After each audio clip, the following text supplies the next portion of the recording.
نحمده ونصلي على رسوله الكريم اما بعد فاعوذ بالله السميع العليم من الشيطان الرجيم من همزه ونفخه ونفثه بسم اللہ الرحمن الرحیم۔ معزز سامعین، فہم قرآن کورس الحمدللہ ہمارا 10 سبق تک پہنچ چکا ہے۔ 10 سبق ہمارے مکمل ہو چکے ہیں۔ آج سبق نمبر 6 سے لے کے سبق نمبر 10 تک کا خلاصہ میں بیان کرنے لگا ہوں۔ جو ہم نے 5 سبقوں میں پڑھا ہے ان کو مختصر اور اختصار کے ساتھ میں سمجھانے کے لیے حاضر ہوا ہوں۔ یہ جو ہمارا کورس ہے، میں نے پہلے بھی عرض کی تھی کہ اس سے آپ لوگ خود عالم نہیں بن جائیں گے، بلکہ اس کا مقصد ہے قرآن مجید کا فہم پہلی سیڑھی جو ہے وہ آپ لوگ انشاءاللہ سر کر لیں گے۔ آپ لوگوں کو جو علامہ اقبال نے جو کہا کہ قرآن میں ہو غوطہ زن اے مرد مسلمان، اللہ تجھے کرے عطا جدت کردار، تو آپ لوگ قرآن مجید کے اندر غوطہ لگانے کے قابل ہو جاتے ہیں۔ اچھا دیکھیں، کم از کم سمجھ تو آئے نا، الفاظ ہیں کیا، الفاظ کیا ہیں۔ اچھا یہی نہیں سمجھ ہوتی کہ الفاظ کیا ہیں تو پھر سمجھ کیا آنی ہے، غوطہ کیا لگانا ہے۔ آپ لوگوں نے کب غوطہ لگا سکیں گے؟ جب آپ لوگوں کو اس کی سمجھ بھی ہوگی۔ تو اس سلسلے کا الحمدللہ ہم نے آغاز کیا کہ آپ لوگ قرآن مجید کے معنی کو کیسے سمجھ سکتے ہیں۔ تو سبق نمبر 6 جو تھا، اس حوالے سے سبق نمبر 6 ہے اسم فاعل کے بارے میں۔ اب اسم فاعل کیا ہوتا ہے؟ اسم فاعل کو انگریزی میں سبجیکٹ کہتے ہیں، کام کرنے والے کو اسم فاعل کہتے ہیں۔ مثال کے طور پہ سونے والا، جاگنے والا، کھانے والا، پینے والا، دیکھنے والا، غور کرنے والا، بات کرنے والا، اس کو اسم فاعل کہتے ہیں۔ عربی میں اسم فاعل کو بنانے کے لیے بیسیکلی اس کے 2 وزن آتے ہیں۔ ایک تو فاعلن کے ہی وزن کے اوپر ہوتا ہے، جس طرح لفظ ہے قاتلہ، تو اس سے قاتلن، قاتلہ لفظ ہے تو اس سے ہم نے قاتلن پڑھا۔ اچھا جی، صابرہ لفظ ہے تو ہم نے اس سے اسم فاعل بنانا ہے صابرن، صبر کرنے والا۔ لفظ ہے ظلم یا ظالم، ظلم کرنا، تو ظالمن، ظلم کرنے والا۔ کاتبہ لفظ ہے کاتبہ، تو اس کا اسم فاعل بنے گا کاتبن۔ آپ نے پہلے حرف کے بعد الف لگا دینا ہے تو وہ اسم فاعل بن جاتا ہے۔ آکلا سے آکلن۔ اچھا، جو اسم فاعل کے 6 صیغے ہوتے ہیں بیسیکلی، ایک اسم فاعل کے آگے 6 صیغے بن سکتے ہیں۔ 6 صیغوں کی گردان ہوتی ہے، ان کو آپ لوگوں کو اچھی طرح سے سمجھنے کی ضرورت ہے۔ مثال کے طور پہ لفظ ہے، ہم نے جو آپ لوگوں کو نوٹس دیے ہوئے ہیں اس میں شاکر لفظ ہے۔ شاکر کا معنی شکر کرنے والا، تو شاکرن، شاکرانی، ہم نے الف نون آخر میں لگا دیا، 2 کے لیے ہو گیا یہ۔ شاکرون، واو نون لگایا آخر میں تو یہ جمع کی بات ہے۔ شاکرتن، آخر میں گول تا جو ہے یہ واحد مؤنث کی علامت ہوتا ہے۔ شاکرتانی، ہم نے اس کے آخر میں الف نون لگایا تو یہ تثنیہ بن گیا۔ ہم نے اس کے آخر میں الف تا، جیسے ہم اپنے اسباق میں پڑھ چکے ہیں کہ الف تا جو ہوتا ہے آخر میں یہ جمع مؤنث کی علامت ہوتا ہے، تو شاکراتن، شکر کرنے والی زیادہ عورتیں۔ تو یہ 6 صیغے ہیں بیسیکلی، اس کی ایک چھوٹی سی گردان ہے، تو آپ ایک لفظ سے آگے یہ 6 لفظ بنا سکتے ہیں۔ مثال کے طور پہ ایک اور لفظ ہے ذاکرن، ذکر کرنے والا، تو ذاکرن، ذکر کرنے والا ایک مرد، ذاکرانی، ذکر کرنے والے 2 مرد، ذاکرون، ذکر کرنے والے زیادہ مرد۔ ذاکرتن، ذکر کرنے والی ایک عورت، ذاکرتانی، ذکر کرنے والی 2 عورتیں، ذاکراتن، ذکر کرنے والی زیادہ عورتیں۔ تو یہ اس کو اسم فاعل کہتے ہیں۔ جو بھی اس طرح کا لفظ آئے گا آپ نے اس کو اسم فاعل سمجھنا ہے اور اسم فاعل جیسا ہی معنی کیا جاتا ہے۔ سبق نمبر 7 ہے ہمارا اللہ زی اور اللہ زینہ کے بارے میں۔ اچھا، یہ اللہ زی ہے کیا؟ اس کو گرامر میں اسم موصول کہتے ہیں۔ اللہ زی واحد کے لیے ہوتا ہے اور اللہ زینہ جمع کے لیے ہوتا ہے۔ اچھا، یہ آتے کب ہیں؟ یہ ہمیشہ جملے کے درمیان میں آتے ہیں اور پیچھے والے کی مزید وضاحت کی جا رہی ہوتی ہے۔ مثال کے طور پہ کسی انسان کی بات کی گئی تو ہم اس کی مزید وضاحت کرتے ہیں، ہم کہتے ہیں جاء الذی، آیا وہ شخص، زارا باکا، جس نے تجھے مارا، یا جاء الذی، آیا وہ شخص، ہوا اخوکا، جو تیرا بھائی ہے۔ تو اللہ زی قرآن مجید میں بہت دفعہ استعمال ہوا ہے، ترجمہ اس کا جو اور جس نے۔ اللہ زی کا بڑا آسان ترجمہ ہے جو اور جس نے۔ اچھا جی، اسی طرح جمع مذکر کے لیے اس کا ترجمہ بھی جو اور جنہوں نے، چونکہ یہ جمع کے لیے ہوتا ہے، اللہ زینہ جمع مذکر کے لیے استعمال ہوتا ہے۔ تو اللہ زی تقریباً قرآن مجید میں 260 دفعہ استعمال ہوا ہے۔ تو اس کی مثالیں قرآن مجید میں بکثرت آپ لوگوں کو غور و فکر کرنے کے ساتھ مل سکتی ہیں۔ اور اللہ زینہ قرآن مجید میں تقریباً 738 دفعہ استعمال ہوا ہے۔ صراط الذین، راستہ ان لوگوں کا، پیچھے بات کی جا رہی ہے اہدنا الصراط المستقیم، اے اللہ ہمیں صراط مستقیم عطا فرما۔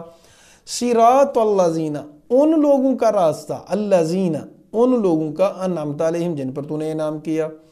تو اللہ زی اور اللہ زینہ کو اگر آپ لوگ سمجھ لیتے ہیں تو آپ سمجھیں کہ آپ کو کم از کم اللہ آپ کا بھلا فرمائے 1000 الفاظ کی تو سمجھ آ گئی، تقریباً 1000 الفاظ کی آپ کو لوگوں کو سمجھ آ جاتی ہے اور آپ لوگ قرآن مجید کو پھر آسانی سے سمجھ سکتے ہیں۔ دیکھیں قرآن مجید میں تقریباً 80,000 الفاظ ہیں، 1000 لفظ تو آپ کا حل ہو گیا نا، صرف یہ 2 لفظ یاد کرنے سے۔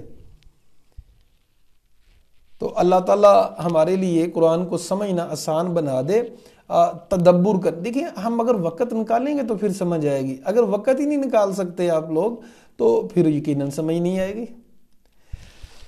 اللہ اکبر کبیرہ۔ اچھا جی، ہمارا یہ تھا جی سبق نمبر 6 تھا ہمارا، یہ 7 سبق نمبر تھا، اور آگے ہے جی سبق نمبر ہمارا 8۔ سبق نمبر 8 لفظ کے آخر میں چھوٹی یا اور نون زبر الف نا کے بارے میں ہے۔ بڑا ہی آسان سبق ہے، بڑا ہی آسان سبق ہے، ذرا سماعت فرمائیے گا۔ یا جو ہوتا ہے جب لفظ کے آخر میں ہوتا ہے اس کا ترجمہ میرا، مجھے یا میرا ہوتا ہے، اور نون زبر الف نا جب آخر میں آتا ہے تو اس کا ترجمہ ہمارا ہوتا ہے، ہمارے یا ہمارا۔ مثال کے طور پہ لفظ ہے قلم، قلم کو میں نے کہنا ہے میرا قلم، تو اس کے آخر میں یا لگا دیں تو قلمی، میرا قلم۔ میں نے اس کو کہنا ہے کہ یہ ہمارا قلم ہے تو کیا کہیں گے؟ قلمنا، ہمارا قلم۔ میں نے اپنے رب کی بات کرنی ہے، ربی، میرا رب۔ اگر ہم نے ہمارا کہنا ہے تو ربنا۔ تو بہت سی دعائیں ہیں جن میں ربنا استعمال کیا جاتا ہے۔ سورۃ البقرہ کی آخری 2 آیات میں دیکھیں کتنی کثرت سے ربنا ظلمنا انفسنا وان لم تغفر لنا وترحمنا لنکونن من الخاسرین۔ تو نون زبر الف نا جب لفظ کے آخر میں آتا ہے تو اس کا ترجمہ ہم یا ہمارا ہوتا ہے۔ اور اسی طرح معزز سامعین، خواتین و حضرات، اگر یہ یا لفظ کے چھوٹی یا کی بات کی جا رہی ہے، بڑی یا کی بات نہیں کی جا رہی، چھوٹی یا جب لفظ کے آخر میں آتی ہے تو اس کا ترجمہ مجھے یا میرا ہوتا ہے۔ ایک اور مثال سمجھ لیں، کتاب، کتاب کا ترجمہ کتاب، اور اس کے آخر میں ہم نے یا لگا دیا، کتابی، میری کتاب۔ اگر ہم نے کہنا ہے ہماری کتاب تو کتابنا، ہماری کتاب۔ اچھا جی، مسجد لفظ ہے مسجد، مسجدی، میری مسجد، اور مسجدنا، ہماری مسجد۔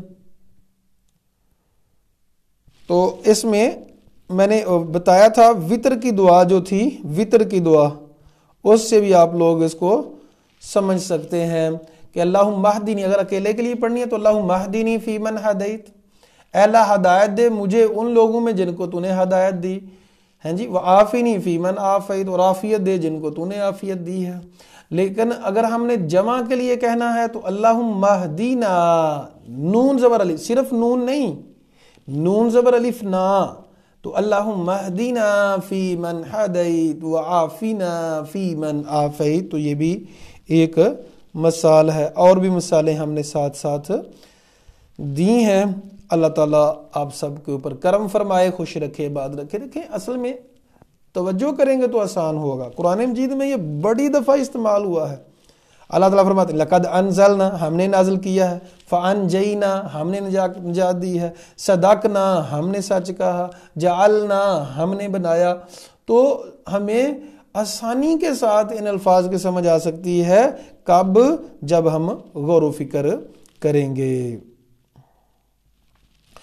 اچھا جی، سبق نمبر 9 یہ تھا، پیچھے والا سبق نمبر 8 تھا، اب ہے جی سبق نمبر 9، یا نون، الف نون اور صرف الف، اور یہ یا نون ایسی یا ہے جو ساکن ہوتی ہے اور اس سے پہلے زبر ہوتی ہے، ٹھیک ہے، مثال کے طور پہ، اور یہ تینوں جو علامتیں ہیں یہ تثنیہ کے لیے استعمال ہوتی ہیں، دو کے لیے استعمال کی جاتی ہیں۔ یاد رکھیے گا عربی زبان میں واحد ایک کے لیے ہوتا ہے، اور اگر ہم نے دو کی بات کرنی ہوتی ہے تو اس کے لیے تثنیہ ہوتا ہے، دو کو تثنیہ کہتے ہیں۔ اگر دو سے زائد ہیں تو پھر اس کو جمع کہا جاتا ہے۔ تو یہ تینوں علامتیں جو ہیں تثنیہ کے لیے استعمال ہوتی ہیں۔ جس طرح لفظ کاتبہ، لکھا اسے ایک مرد نے، ہم نے اس کے آخر میں الف بڑھا دیا تو کاتبہ، لکھا ان دو مردوں نے۔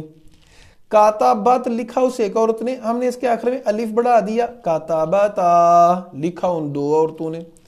شاربہ کا معنی پینا، تو ہم اس کے بعد الف بڑھا دیتے ہیں تو شاربہ، پیا ان دو مردوں نے۔ شاربت جو ہوتا ہے اس کا معنی وہ ایک مونس ہوتا ہے، اور شاربتا، پیا ان دو عورتوں نے۔ ناصرہ کا معنی مدد کرنا ہوتا ہے، ہم نے اس کے آخر میں الف لگا دیا، یاد رکھیے گا یہ فعل کے آخر میں آئے گا، تو ناصرہ، ان دونوں نے مدد کی۔ ناصرت وہ ایک مونس جو ہے مدد کرتی اس نے کی، اور ناصرتا، ان دو عورتوں نے مدد کی، ٹھیک ہے جی۔ تو یہ بڑا ہی آسان ہے اگر ہم اس کو سمجھیں تو۔ اسی طرح مسلمین، مومنین، یاد رکھیے اگر مسلمین ہو تو یہ جمع کی بات ہے، یہ تھوڑا سا بریک نقطہ ہے، اور بریک بین لوگ جو ہوتے ہیں وہ بریک نقطے سمجھ ہی لیتے ہیں انشاءاللہ۔ دیکھیں مسلمین ہو تو جمع، یعنی یا سے پہلے اگر زیر ہے، یہ یا نون کی بات کی جا رہی ہے تو پھر جمع ہے، لیکن اگر وہ یا سے پہلے زبر ہے پھر تثنیہ ہے، پھر دو کی بات کی جا رہی ہے۔ جیسے مسلمینی، یعنی زبر ہے یا سے پہلے تو پھر اس کا معنی تثنیہ، یعنی وہ دو مسلمان۔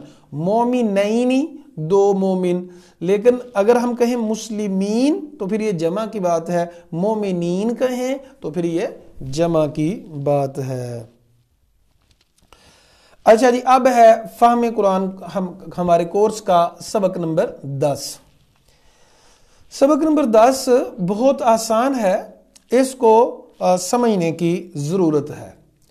4 علامتیں ہیں، صرف 4 حرف ہیں۔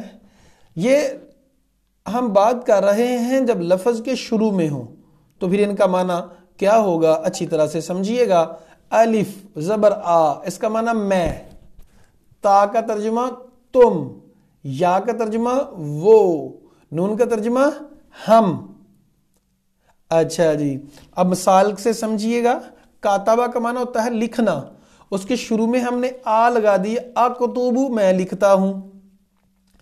ہم نے کاتبہ کے شروع میں تا لگا دیا، الف کو ختم کر کے الف زبر آ لگائیں گے تو میں، تا لگا دیا تو تکتبو، اب میں اس کا معنی ختم ہو گیا چونکہ اس کی علامت ہی نہیں ہے اس کے شروع میں، تو تکتبو، تم لکھتے ہو۔ ہم اس کے شروع میں یا لگا دیں گے، یکتبو، وہ لکھتا ہے۔ ہم اس کے شروع میں نون لگا دیں، نکتبو ہم لکھتے ہیں. ابھی ہم نے پڑھا ہے نون زبر الف نا آخر میں ہو ہم یا ہمارا، تو یاد رکھیے گا نون چاہے لفظ کے آخر میں ہو چاہے شروع میں ہو اس کا ترجمہ ہم ہوتا ہے یا ہمارا ہوتا ہے. تو جس طرح نعبدو ہم عبادت کرتے ہیں، اعبدو اگر ہم نے عبادہ کا معنی عبادت کرنا، ہم نے اس کے شروع میں الف لگا دیا تو اعبدو میں عبادت کرتا ہوں. اس کے شروع میں ہم نے تا لگا دیا تعبدو تم عبادت کرتے ہو. اس کے شروع میں ہم نے یا لگا دیا یعبدو وہ عبادت کرتا ہے. ہم نے اس کے شروع میں نون لگا دیا نعبدو ہم عبادت کرتے ہیں. تو یہ بہت ہی آسان ہے، اس میں الجھنے کی بات کوئی نہیں ہے، اور یہ فعل کے ساتھ الفاظ آتے ہیں. اچھا، ان کے بارے میں ایک اور چیز سماعت فرما لیں. یہ جو الف تا یا نون کے بارے میں ہے، یہ جو لفظ کے شروع میں آتے ہیں ہمیشہ جب ہم نے ان کا یہ اور یہ زائد ہوں گے، لفظ کا حصہ نہیں ہوں گے. مثال کے طور پہ اکرامہ ہے، اکرامہ، تو یہ اکرامہ مدد کی اس ایک مرد نے، یہ اس لفظ کا حصہ ہے. اسی طرح اشرابہ پلایا اس نے، یہ لفظ کا حصہ ہے، یہ علامت نہیں ہے. یہ جتنی بھی علامتیں ہم پڑھ رہے ہیں یہ اصل لفظ سے ہٹ کے ہوتی ہیں، زائد ہوتی ہیں، کیونکہ ہم ان کو چینج کر سکتے ہیں ورنہ تو لفظ خراب ہو جائے گا نا. اچھا جی، تو اس کو سماعت دوبارہ فرمائیں ایک اور مثال کے ساتھ. ساجدہ سجدہ کرنا. اب یہ دیکھیں ساجدہ ایک علیحدہ سے لفظ ہے، ہم نے اس کے شروع میں آ لگا دیا علامت اسجدو میں سجدہ کرتا ہوں. ہم نے اس کے شروع میں تا لگا دیا تسجد تم سجدہ کرتے ہو. ہم نے اس کے شروع میں یا لگا دیا یسجدو وہ سجدہ کرتا ہے. ہم نے اس کے شروع میں نون لگا دیا نسجدو ہم سجدہ کرتے ہیں. تو تا جو ہوتی ہے کبھی کبھار اس کا معنی وہ ایک مؤنث بھی ہوتا ہے، اور الف جو ہے اس کا معنی کبھی کبھار زیادہ بھی ہوتا ہے، جس طرح اللہ اکبر، اللہ سب سے بڑا ہے. اچھا، تو پوچھنے والوں نے پوچھا کہ یہ تو بہت پریشانی کی بات ہے، کیسے پتہ چلے گا کہ یہ مذکر کے لیے ہے کہ مؤنث کے لیے ہے؟ تو سادہ سی بات ہے، کیسے پتہ چلے گا؟ غور و فکر کرنے سے پتہ چلے گا. اور میں نے عرض کی ہے کہ یہ آپ لوگوں کی پہلی اڑان ہے قرآن کو سمجھنے کے حوالے سے. یہ آپ لوگ قرآن میں غوطہ لگانے کے لیے سوئمنگ میں آپ کو سکھا رہا ہوں، پھر آپ نے غوطہ لگانا ہے قرآن مجید میں، سمجھنا ہے، غور و فکر کرنا ہے. اور انشاءاللہ بیسیکلی یہ کورس کروانے کے دو مقصد ہیں. ایک مقصد یہ ہے کہ آپ لوگ قرآن مجید کو ڈائریکٹ میتھڈ میں سمجھ سکیں، اور آپ کے دلوں میں قرآن کا جو خوف ہے نا، ڈر کے بہت مشکل ہے، وہ ختم کرنا ہے. اس کی جگہ محبت پیدا کرنی ہے.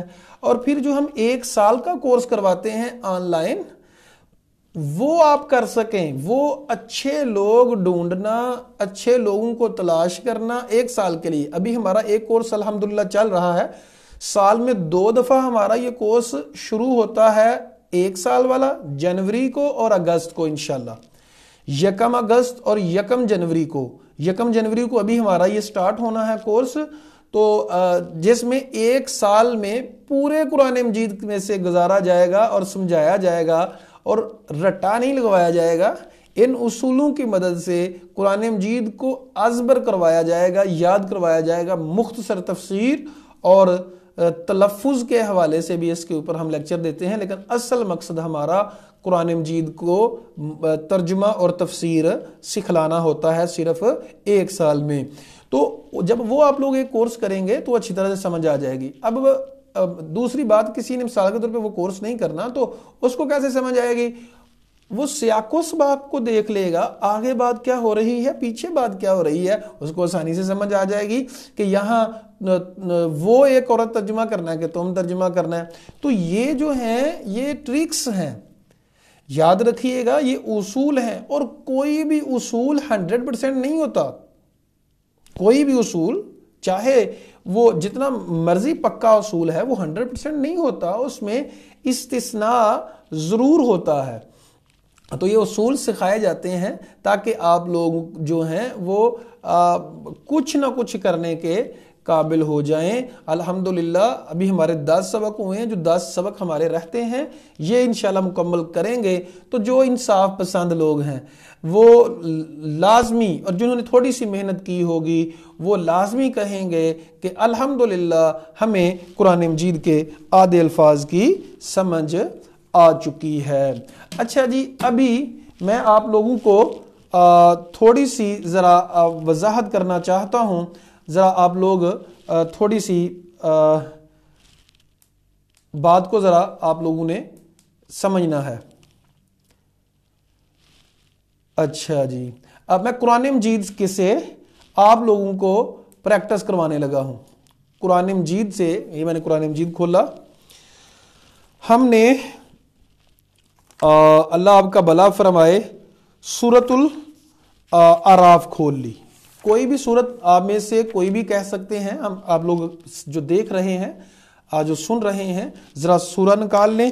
ہم سورۃ الاعراف مثال کے طور پہ ہم نے نکال لی. اچھا جی، اب آپ لوگوں نے سمجھنا ہے کہ ہم نے ان علامتوں کے ساتھ کیسے قرآن مجید کا ترجمہ کرنا ہمارے لیے آسان ہو جاتا ہے. تو الف لام میم صاد، بیسیکلی اب میں 10 اسباق جو ہیں ان کو اپلائی کرنے لگا ہوں. تو الف لام میم صاد یہ حروف مقطعات ہیں، ان کا ترجمہ کرنے کی ضرورت نہیں ہے. کتابن، میں نے عرض کی تھی کہ بہت سے الفاظ ایسے ہوتے ہیں کہ آخر میں لفظ کے تنوین ہوتی ہے، اس کو ختم کر دیں تو وہ اردو بن جاتا ہے. کتابن کا ترجمہ کتاب. انزلہ، اب انزلہ دیکھیں نازل کیا جانا، نازل کی گئی ہے. الیکا، اب دیکھیں کا ہم نے پڑھا ہوا ہے آپ. الا کا ہمارا بعد میں سبق آ رہا ہے جس میں ہم سمجھیں گے کہ الاد کا معنی طرف ہوتا ہے، اور یہ قرآن مجید میں کتنی دفعہ آتا ہے یہ بھی ہم سمجھیں گے. تو کا معنی تیری طرف، مطلب طرف. فلا یکن فی صدری کا، اب دیکھیں صدری کا کی تو ہمیں سمجھ آ گئی نا کہ آپ کا صدر سینے کو کہتے ہیں. صدر ہم اردو میں بھی اس کو استعمال کرتے ہیں. حرجن، حرجن دیکھیں کہتے ہیں نا کوئی حرج نہیں، یہ آپ کام کر لیں کوئی حرج نہیں ہے جی. سورۃ المائدہ، اب آپ نے سورۃ المائدہ کا کہہ دیا، چلیں ہم سورۃ المائدہ پہ بھی چلتے ہیں. پہلے 10 آیات سورۃ الاعراف کی ہم حل کر لیں. ذکر نصیحت ہے. اچھا مؤمنین، اب دیکھیں مومن کا ترجمہ مومن، اور یانون آخر میں تو جمع کی بات ہے مؤمنین. اچھا اگر ہوتا یا سے پہلے زبر تو پھر ہم نے یہ اس کا معنی تثنیہ ہونا تھا مومنین، تو یہ مومنین نہیں ہے مومنین ہے، یعنی یا سے پہلے زیر ہے سو یہ جمع مذکر کی بات کی جا رہی ہے. اتبعوا، واو الف آخر میں ہم نے پڑھا ہے کہ واو الف آخر میں آئے تو جمع کی بات کی جاتی ہے، تو کم از کم ہمیں یہ تو پتا چل رہا ہے نا جمع کی بات. اور اتبعوا، اتباع کرو، تم سارے اتباع کرو. ما انزل الیکم، جو نازل کیا گیا ہے تمہاری طرف، من ربکم، تمہارے رب کی طرف سے. الیکم، الا کا معنی طرف، کم تمہاری، من کا معنی رب کا ترجمہ رب، کم تمہارا، تمہارے رب کی طرف سے. ولا تتبعوا، اب دیکھیں یہ لفظ دوبارہ آ گیا. ولا تتبعوا، نہ پیروی کرو، من دونہ اولیاء، اولیاء دوسرے دوستوں کی، اپنے دوستوں کی جن کو تم نے سمجھ رکھا کہ یہ اللہ کے ولی، ان کی اطاعت نہیں کرنی قرآن کے معاملے میں، دین کے قلیلم، قلیل کا معنی قلیل، ما تذکرون، تم نصیحت حاصل کرتے ہو. اب دیکھیں وَكَمْ مِنْ قَرْيَةٍ أَهْلَكْنَاهَا، اس کے دو حصے ہیں. اہلک ہلاک کرنا اردو میں موجود ہے، نہ ہم نے، ہا اس بستی کو، بلکہ 3 حصے ہیں اس کے. بَعْسُونَا، بعض کا معنی عذاب، نہ ہمارا، بیاتن رات کو، او ہم قائلون، یا وہ قیلولہ کر رہے ہوں، یعنی دن کے وقت سونے کو قیلولہ کہتے ہیں. اصل میں جب ہم پریکٹس کریں گے نا تھوڑی تھوڑی تو پھر آپ لوگوں کو سمجھ آئے گی، اور آپ لوگ یہ کورس کر کے اچھی طرح سے ایک بھی سپارہ اچھی طرح سے پڑھ لیتے ہیں تو انشاءاللہ آپ کو بولنے والا پھر نہیں ہے. کب؟ جب ہم اس کی پریکٹس بھی کرتے ہیں. اچھا جی، تو ابھی آپ لوگ سورۃ المائدہ نکالیے گا. سورۃ المائدہ کا آغاز ہم نکالتے ہیں تو آپ لوگوں کو سمجھ آ جائے گی کہ ہم نے ترجمہ کیسے کرنا ہے. یا ایھا الذین آمنوا، اب دیکھیں یہ بار بار آتا ہے، ایک دفعہ ہی آپ نے یاد کرنا ہے اے ایمان والو. تقریباً 50 سے زیادہ دفعہ یہ استعمال ہوا ہے، یہ 3 لفظ. اور یہ آپ کا یاد کرنے کا مقصد یہ ہوگا، 3 لفظ تو آپ کے حل ہو گئے، یا ایھا الذین آمنوا، اے ایمان والو، اوفو بالعقود، اوفو پورا کرو وعدوں کو، احلت حلال کیا گیا ہے تمہارے لیے، اب دیکھیں لکم تمہارے لیے، علیکم تم پر، یہ ہماری جو ہے حرم حرام ہے، ان اللہ یحکم ما یرید، بے شک اللہ فیصلہ کرتا ہے جو چاہتا ہے۔ اب یا ایھا الذین آمنوا پھر آ گیا، آگے چلتے جائیں تو الحرام حرام، شہر الحرام یعنی حرمت والے مہینے، فضل کا ترجمہ فضل، مر ربہم رب، رضوان کا ترجمہ رضوان یعنی خوشنودی۔ اچھا جی، ان صدوکم، اب دیکھیں صدوکم کا ترجمہ ہم دیکھ لیں گے، مثال کے طور پہ ترجمے والے قرآن سے دیکھ لیا، اب کم کہ وہ روکتے ہیں تم کو، یہ تو پکا ہونا چاہیے نا، مسجد الحرام مسجد حرام، وَتَعَاوَنُوا عَلَى الْبِرِّ، تعاون کرو، واو الف آخر میں ہے تو یعنی جمع کی بات ہے، تقوی کا ترجمہ تقوی، وَلَا تَعَاوَنُوا عَلَى الْإِثْمِ وَالْعُدْوَانِ، گناہ کے کاموں میں اور زیادتی کے کاموں میں تعاون نہ کرو، وَاتَّقُوا اللَّهَ، اللہ سے ڈر جاؤ، ان اللہ شدید العقاب، اللہ تعالیٰ سخت سزا دینے والا ہے۔ تو آپ لوگ جہاں سے بھی قرآن مجید سے نکال کے تو آپ لوگ پریکٹس کر سکتے ہیں، ابھی آپ لوگوں کی ابتدا ہے۔ کئی لوگ جو ہیں وہ ان کو جلدی پڑ جاتی ہے کہ جلدی ہمیں کیوں نہیں سمجھ آ رہی، تو ایسے نہیں ہوتا، ہر چیز